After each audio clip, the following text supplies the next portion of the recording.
Hey guys, it's Billy coming at you today with a video, an update of sorts here. Going to show you some things from the St. Louis Record Show. My buddy Mitch Wood from Kansas City came in and spent some time with myself and Brandon, Mr. Hall of Fame.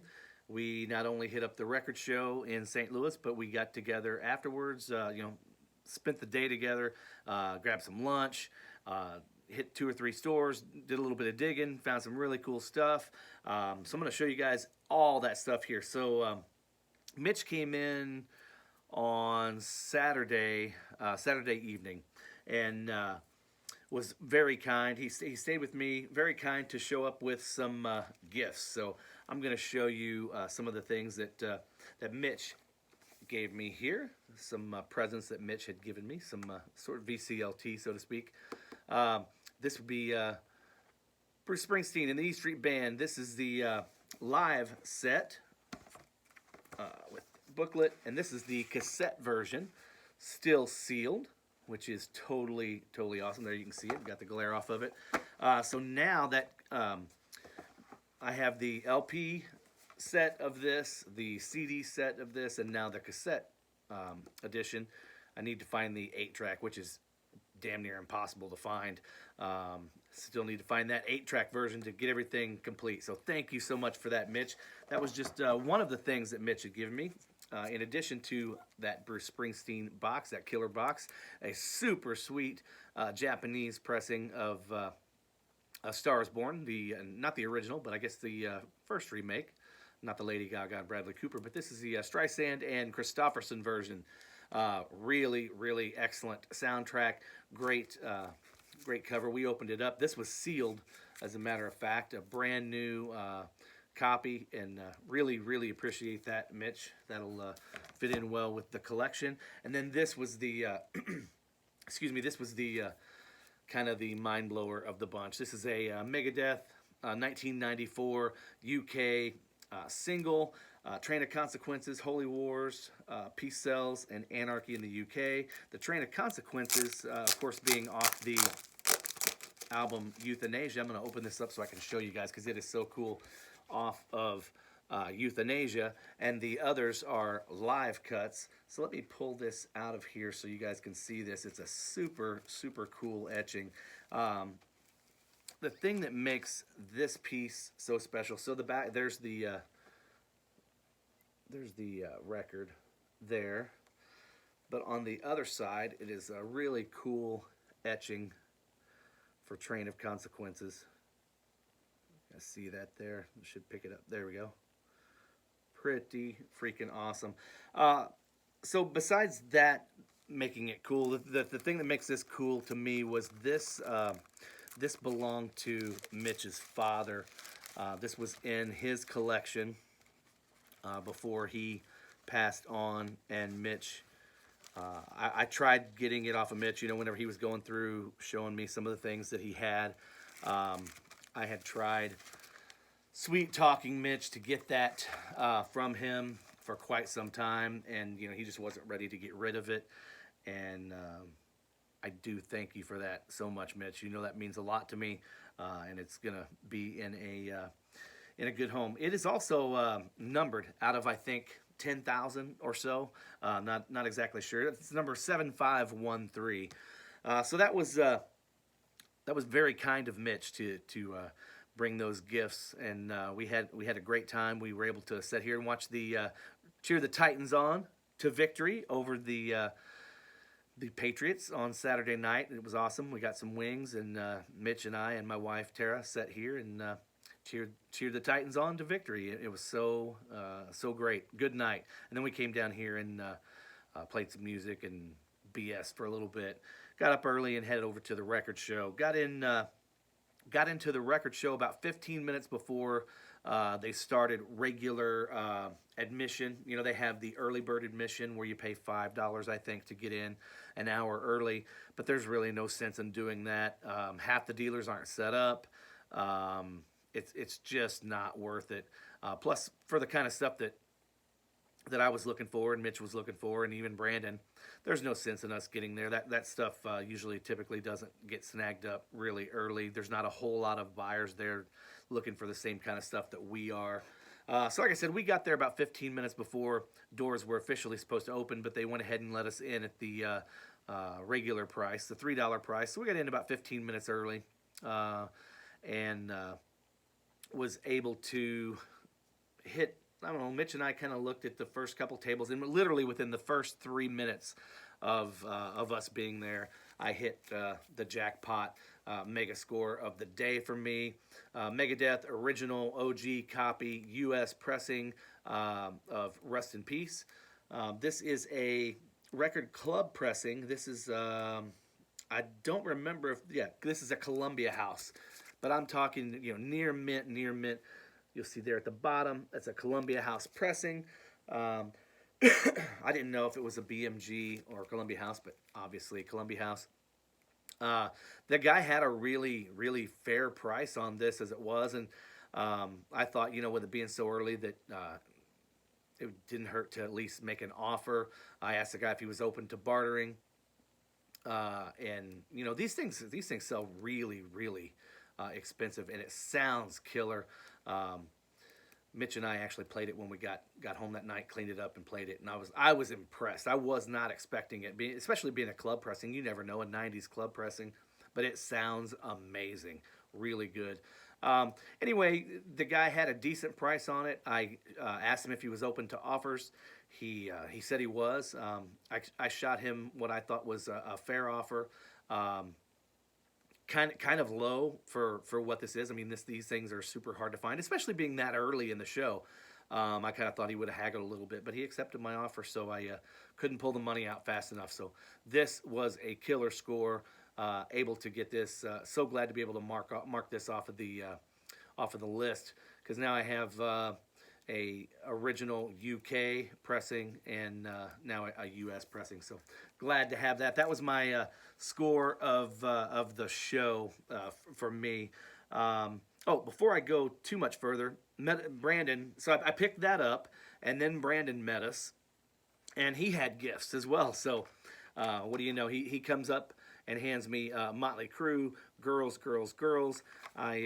This was the only one I needed to complete my my Motley Crue cassette collection, I believe, and Brandon was kind enough to remember that through our conversations and bring it to me. That's just the kind of folks that a lot of guys in the VCR, you know, Brandon and Mitch, they're really, really cool cats. They pay attention when we're talking about certain things that we need, because, you know, guys, I've always had people tell me, man, you guys like you are so hard to buy for, so hard to send VCLT to. That these guys really pay attention, and it means a lot. Another thing that Brandon brought me was this OG pressing of Anthrax, Fistful of Metal. If you watch Brandon's newest video, you'll see he picked up one of these as well. So glad to be able to add this to the collection. I still need an OG copy of on vinyl of this. You know, you don't see them very often, and when you do, at least around here, they're usually beat all the crap.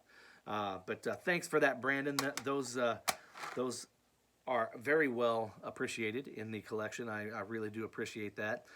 So we kind of moseyed around the show a little bit.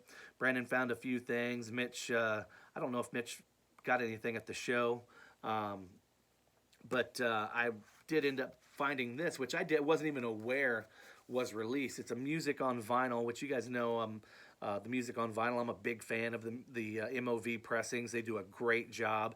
And this, I'm a huge Lynyrd Skynyrd fan, obviously. You guys know that follow my videos. This is their collected series, which is basically a compilation, a greatest hits comp that they put together. But they do a great job. These are limited edition. This is a limited edition, 4,000 copies on blue and red vinyl. They're all individually numbered, which you can see there on the back. So it says they are individually numbered, includes a 4-page booklet with liner notes featuring Freebird, Sweet Home Alabama, Tuesday's Gone, blah, blah, blah, many others. Very, very great presentation. This is right up there with the MoFi and Analog Productions pressings. This thing is great, and it sounds great. The thing I really loved about it, you can check out the track listing there on it. having the very first single by Skinnerd with the whenever they still had it misspelled. Um, Need All My Friends, and then it goes just follows their career, some of their hits throughout their career. But one thing I love is side four. You're getting stuff that's not available on vinyl. Smokestack Lightning, Good Lovin's Hard to Find, A Devil in the Bottle, Red, White, and Blue, Still Unbroken, and Last of a Dying Breed.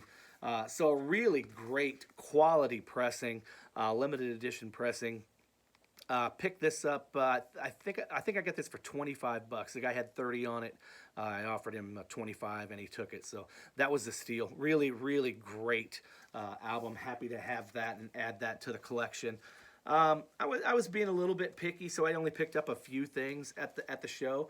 But one thing I want to do this year is add to my funk collection. So this was one I was glad to have Brandon with me and kind of pick his brain a little bit. I see this shown quite a bit in the VC, and honestly, I am not familiar with it. But like I said, I want to familiarize myself a lot more with the funk genre this year, and so I'm kind of make that a point to pick up a few more things. I do have some funk in the collection, but it's been stuff that's been passed on to me either by my brother-in-law or things that I've picked up in other collections.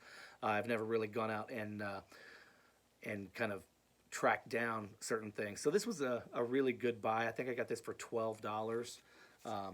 Nice OG pressing there of Herbie Hancock, Headhunter. Can't wait to hear that. And then the last thing that I did pick up at the record show was this Richie Valens comp. It's kind of an oddball comp. It's on the guest star label. But the guy had $4 on, or he had $8 on it, but it was 50% off. So I thought for $4 you can't go wrong. I mean, the vinyl looks virtually unplayed and brand new, and this is a mono pressing. Some really great songs on here. Unfortunately, I have to report, Mitch and I came back, I cleaned it up and spun it, and I'm like, man, it looks to me like, I don't know what the source is for this, but I wouldn't be surprised if back in the day that it was an unauthorized bootleg and the source be like some 45s. And when you know what, that's exactly what it was. It sounded like, this thing was clean as a whistle, and there were pops and cracks all through the thing. But for $4, it's cool to have. I really love Richie Valens, and I love these songs.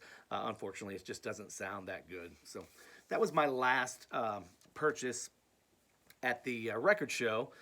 We ended up leaving the record show. Like I said, Brandon picked up a few things. Mitch grabbed a few things. We ended up leaving the record show, and we went to Planet Score Records. We love Planet Score Records. If you're ever in the St. Louis area, there's a handful of record stores you need to visit, and Planet Score is definitely one of them. Planet Score, Euclid, Music Record Shop, Vintage Vinyl. Hit or miss on that. Give or take. I mean, you can take. I can take it or leave it. Leave it that way. And then there's a couple others. Dead Wax. But at the top of that list are Planet Score, Euclid Records, and Trusty Chords if you're on the Illinois side. But we went to Planet Score, and I found a Super Grail. Mitch came up to me later, and he's like, I was so glad to be with you when you find stuff like this. He's like, because I'm intrigued to see when you pull something like this that I've never heard of, and you get so excited about it. So what he's referring to is this Ray Wiley Hubbard, Caught in the Act. This is outlaw country, Texas outlaw country, underground country at its finest. From the 70s and 80s, Ray Wiley Hubbard, just pretty much an unknown artist outside of that Texas outlaw movement. Nobody really knows who he was, but a tremendous songwriter, singer-songwriter. And this is a live recording from 1984, recorded live to digital, 2-track, no overdubs, at Soap Creek Saloon, Austin, Texas, June 29th, 1984. A super, super hard record to find. This is on Misery Loves Company. smaller independent release. Just an unbelievably beautiful record. The vinyl is pristine. I haven't had a chance to play it yet. I cleaned it and logging everything into Discogs, but this thing is a monster of a find for me. I love Ray Wiley. It's just you don't see his stuff around here hardly at all. I don't know about other parts of the country, but you never see his stuff around here. So I was stoked, super stoked, unbelievably stoked to find this. And then another really cool thing I found at Planet Score. Speaking of underground outlaw country, this is Billy Cole Reed. Who? Exactly. Billy Cole Reed is a independent artist from the Southern Illinois area. I believe Herrin, Frankfort, West Frankfort or Herrin area, from the late 70s, early 80s. This is a 1980 release. I think it's a self-titled release. Here's a really cool gatefold there. The back, I love the back. Just some kind of fun liner notes talking about how he went to Nashville, played with some tremendous pickers and session musicians on there. I think it was a $7 or $8 find, and I was not going to leave this thing sitting there. It's like I said, an independent release on BCR, Billy Cole Reed Records. The vinyl was great, in beautiful condition. $7 or $8. I thought, you know what, I'm going to give it a chance. It looks very outlawish. I knew nothing about it, but did a little bit of research. He did have a Discogs page or a Discogs profile, and this was on there. 3 people shown that they have it. So I went ahead and picked it up. Mitch and I played this Sunday night when we got back. Unbelievable. Really, really good. The dude can flat out sing. Very reminiscent of Waylon Jennings. I mean, has a very, very Waylon-esque sound. And he actually covers a Waylon song on here. He covers Storms Never Last and Only Daddy That'll Walk the Line. And then he covers an old Haggard tune, Ramblin' Fever, which Mitch and I both agreed that his upper range on songs like that definitely doesn't do it for us. His lower register is phenomenal. I mean, like I said, he has a very much a Waylon sound, but very cool. If you dig the outlaw country, I doubt you'll be able to find any of these, but if you're in the Southern Illinois area, because there's none for sale on Discogs, and I didn't see any on eBay. But if you ever are able to stumble across one of these, I know there's a handful of you guys out there that would dig it. So check that out. Billy Cole Reed. This was another one that I found at Planet Score. This was like $6.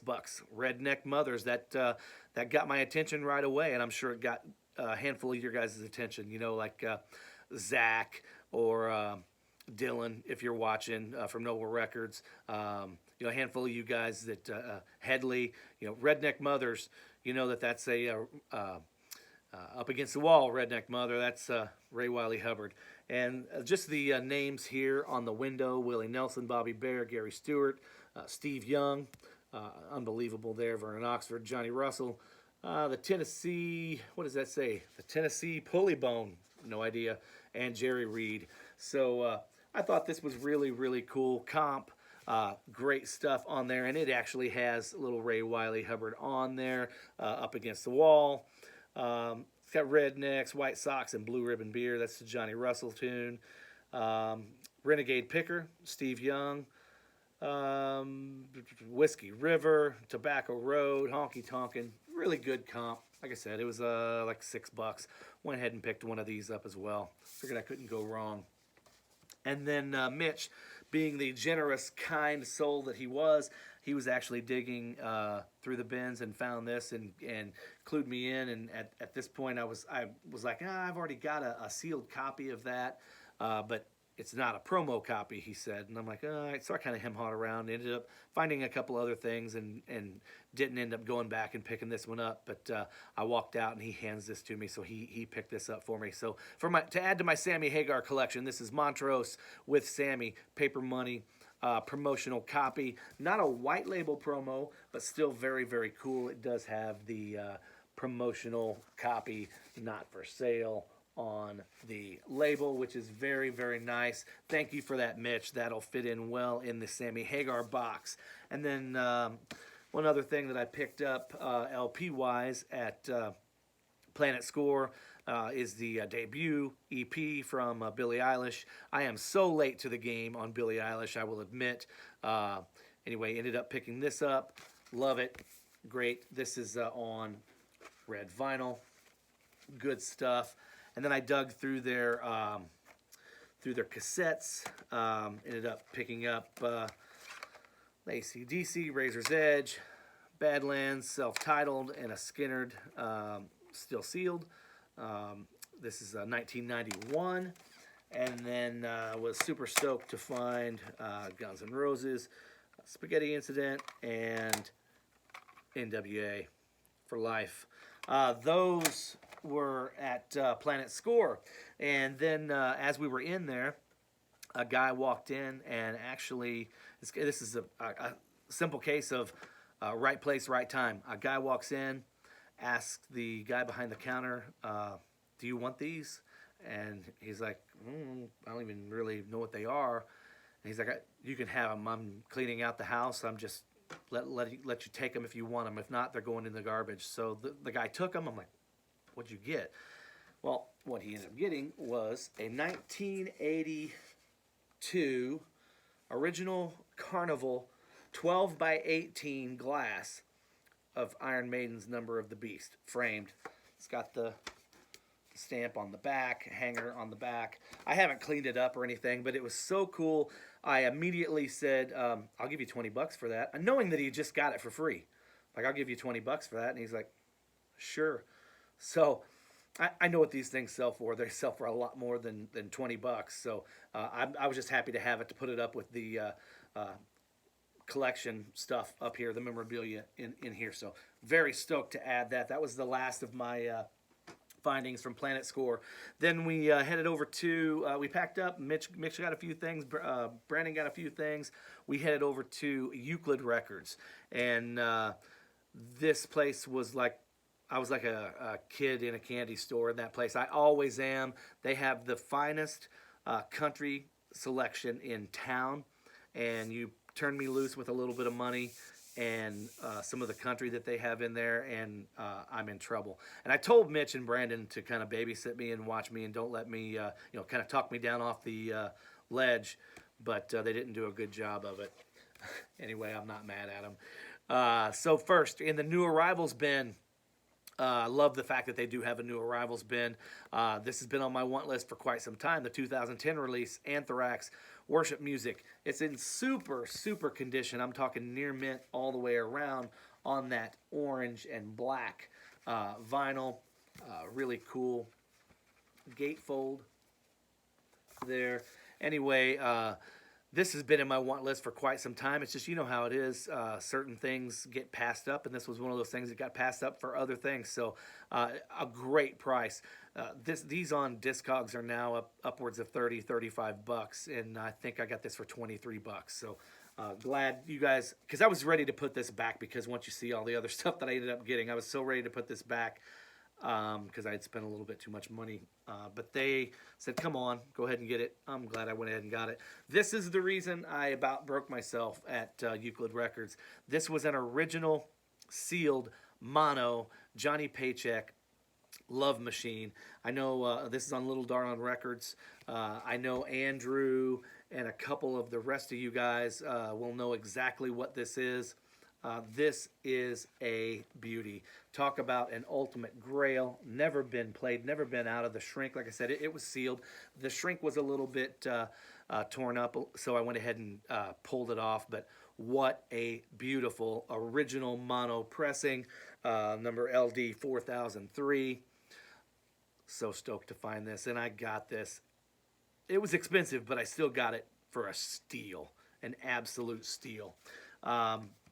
Right next to it, so that's number one. This is number 1A. Jukebox Charlie, still in the shrink. The shrink was in a much, much better condition on this one. Again, on Little Darlin' Records. You can see the price tag, 3 for $1 or 39 cents each. Original mono. No, this is mono LD 4006, but it says can be played on all stereo players. There's a picture of Johnny, Jukebox Charlie on the back there. This is a beauty. So glad to have it. Now, I have a copy of this, but this is in much, much, much better shape. I love that. I love Johnny Paycheck, and I love that early rockabilly Johnny Paycheck stuff. You guys can see early Waylon Jennings, the one and only, in shrink. Gorgeous. This thing was killer. I think it's got a $1.59 from Jack's Music price tag. And these records are beautiful. This is one that I have in the collection, but golly, it is in terrible condition. This one is in tremendous condition. You can see just the slightest bit of ring wear starting to come up. I'll eventually get I'm sure, hopefully, these things are going through the roof though, man. Hopefully I can find a minty copy. But you know what? For now, I'm happy with this VG Plus copy, and the vinyl is beautiful. I love that orange. Always have loved that orange label. I love the tan one a little bit more, but that one's nice. And then another Grail. 2 Ray Wiley Hubbards in one day. Bummed about the promo corner cut, but beggars can't be choosers, right? And this is on Lone Star Records. And this is Ray Wiley Hubbard, Off the Wall. And this has this was the album that has the famous cut, Up Against the Wall, Redneck Mother. What a great album. What a way to go. Bittersweet Funky Tuesday, Prairie Madness, Saturday Night, Gypsy's Got the Right to Steal, Hearts Are Absent Tonight, Radio Song, Mexico Bar, and Freeway Church of Christ. So there you have it. And another absolute grail. I was so pumped to see this in there as well. And then I picked up, lastly, this comp, another Ray Wiley Hubbard, Drunker Than Cooter Brown. There, we've all heard that. There's some Cooter Brown, some Willie Nelson, some Don Bowman, Steve Frumholtz, and Giesenslaw brothers. It's called Six Pack, Volume 1. Kind of cool. Oh, not much else to say about that. A little $4 comp or something like that. Then that was it for Euclid Records. We said goodbye to Brandon. He had some stuff to do, and Mitch and I packed up, loaded in the truck, and headed over to back over on the Illinois side of the river. Stopped by my favorite store over here and saw Colin, the owner of Trusty Chords Records, and he had this set aside for me. The Billie Eilish. What is it? Where do we go when we sleep? Yeah, when we all fall asleep, where do we go? There we go. And this is killer. Like I said, I'm not going to claim to be an expert on Billie Eilish, but I love her stuff. I stayed away from it for so long, obviously because of this freaky-ass cover. I thought, well, I don't want to listen to that goth garbage, but I couldn't have been wrong. I couldn't have been further wrong. I wish somebody would have told me earlier that, dude, you need to check this out. It's really, really good. And man, when she can sing, she can flat out sing. So some EDM type stuff on here, but some really great stuff when she slows it down. I really like her more chill stuff. But I can live with her dance stuff and her EDM stuff. It's really, really unique. Anyway, this is not the lime green one. I really, really wanted the lime green one, but it didn't say what it was. So this is an orange. It looks peach here, but it's orange, like a light shade of orange. If anybody's got a lime green one and you want to trade it or something, let me know. I'd love to have a copy of it. I'm not going to track it down now since I've got this. But if you've got one and you want to do some trading, let me know. I'll be more than happy to entertain it. I'd love to have a lime green one. Anyway, guys, that is my weekend what a busy weekend. It was great having Mitch here. It's always great hanging out with Brandon. I'm already at 30 minutes. So, guys, for those of you that hung in there for this long, I appreciate it. I've got plenty of more videos coming up. I'm working on my cassette storage shelves right now. That I'm actually letting them dry. I just finished painting them. My brother-in-law and myself put them together yesterday. I painted them today. Put the second coat on just a little bit ago. Came in here while they're drying and filmed this video. And I'm hoping to get them hung tonight or first thing in the morning. And sometime over the next couple days, over the course of the next couple days, get everything organized and up on the shelves. So be looking for some killer cassette updates here in the future. I've got some 8-track updates that I am so far behind on my 8-track updates. I'm sorry for those of you who keep asking for the 8-track updates. But I'm just so far behind on everything. You can see these stacks of records over here in the corner. I have 3 big, huge stacks that you can't see, like they're over there. There are 3 big stacks of records back there that I need to do updates on. So those will be coming up as well. So guys, as always, thank you for hanging in there. Thank you for subscribing. Thank you for the likes. Thank you for the comments. You guys are the best. Until next time, guys, take care. Peace.